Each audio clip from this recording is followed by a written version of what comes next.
This video was brought to you by the latest in Twitter poll technology. I do realize that I'm a bit late when it comes to the nerf that was thrown around in DivStream 126, but I still wanted to talk about it, because I'm honestly surprised at the reasoning behind it.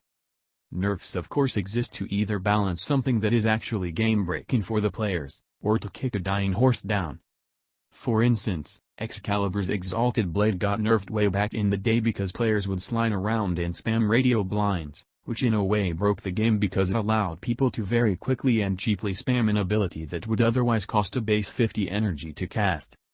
Mace's Peacemaker got nerfed because the original design allowed for players to simply AFK while the game does all the targeting without need for intervention, which in a way breaks the game because it allows the game to basically play itself.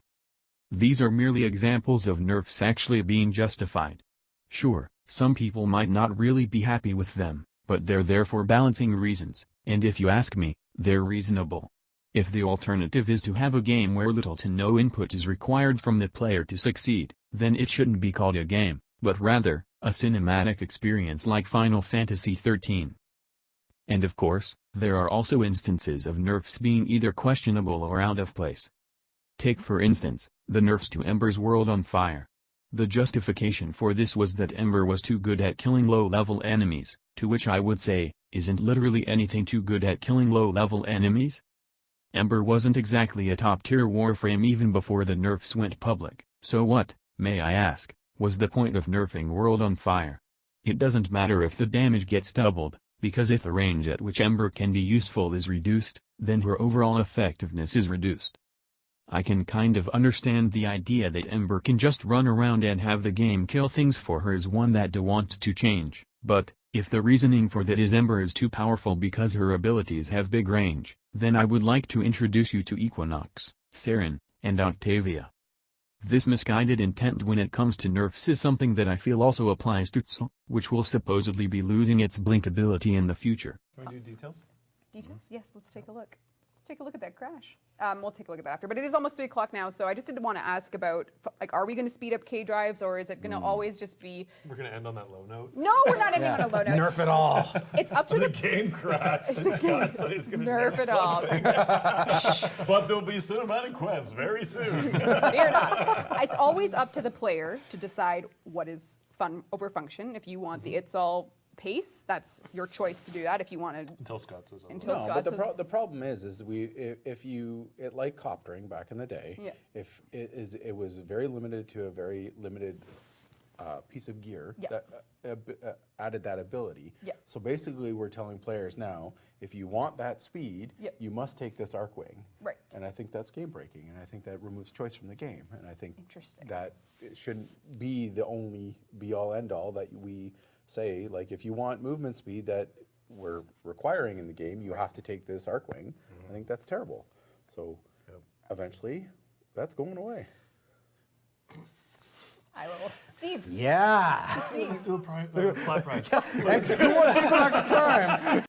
Although it's absolutely true that Archwings are better than K drives because they're faster and overall better at environmental traversal, and it's absolutely true that the TSL is the dominant Archwing on the plains of Eidolon and the Orvalis because of its blink ability, I will still say that removing blink is an awful idea.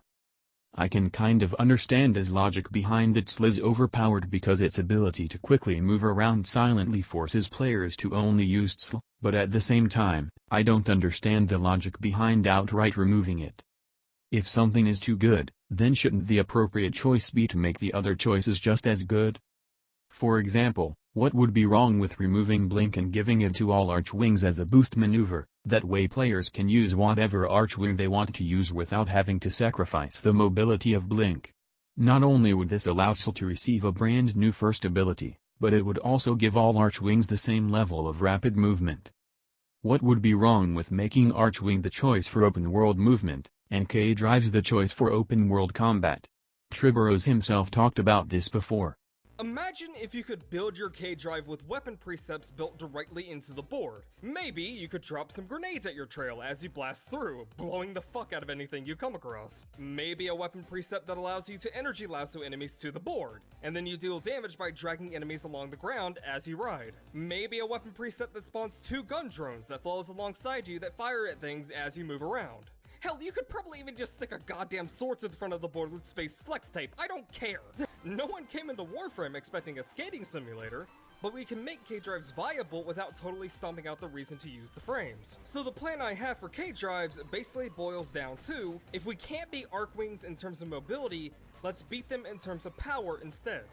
Given how floaty Arcwings are when it comes to moving around, even just being able to use secondary weapons while on a K-Drive could be enough to see an increase in K-Drive usage, because K-Drives are less awkward to control, and because it would allow players to perform drive-bys on enemies. Welcome to San Andreas, I'm CJ from Grove Street, land of the heinous, gangbangers and cold heat. In Los Santos, neighbors get no sleep, beefing with anybody, competing, even police. And again, I understand that Nerf won't happen until DA actually figures out how they want to handle it, but what's the plan after that happens? Are Zephyr and Volt going to be nerfed for having movement in open world zones that overshadows other Warframes? Is Mind Sprint going to be nerfed because being able to dash farther distances than any other focus tree makes it overpowered? Obviously, no. Or at least, I hope not.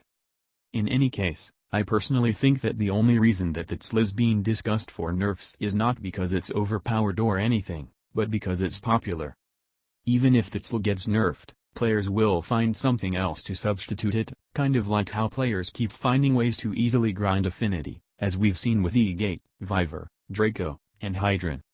Nobody actually cares about Archwing missions or content, so the only reason that TTSL is getting so much attention is because it's the only piece of Archwing content that improves the player's experience in mainline content.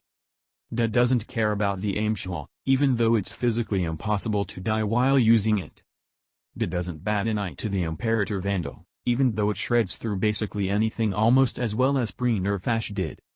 My point here is, you shouldn't unload the nerf darts on something that's too good or too popular, but instead consider how you can go about improving alternative options to increase equipment diversity, because nerfing something simply because it's popular and good won't fix any problems, but instead transfer those problems to whatever equipment becomes next in line to be meta. Thank you for watching.